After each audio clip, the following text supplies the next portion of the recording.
Grabe, sayang yung isa kong account. Grabe, meron pa naman ako nag-viral na video doon. Yung Rapstar. Ay nako, sayang.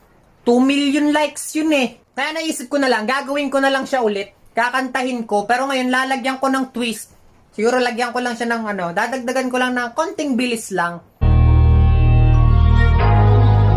Di nyo na pwede masisi kung ba't ganito. Ginaganapan ko lang na natural. Tsaka inagkatan ko na mautal nila. Ba't sunagal ginapang minahal? Katagalan natuto na ko nung tumagal. Tsaka alam ko naman na inaabangan na. Sa natabangan yung papakawalan para di naabangan. Kaso nga lang palaman na batang alabang. Kinalakihan na galingan kaya nakasanay ako makabuo na maduin. Di ko na malay na palay. Nartay patay ako na pailing. Mga nanawala di ko pwede biguin. Di ko pwede pakataan na pidin. Mga tinga na kailangan busugin ko patin kahit kapasad na nakalitain. Ano ko na ba? Mata na nagbabantay kung paano ako sasablay. Matyagang nag-aantay kung kailan ako tatablay at lalaylay. Yung mga laway na makita ako na mahina. Umay na manirang alay na manghila kasi nga walang pinakitang hindi pa matay.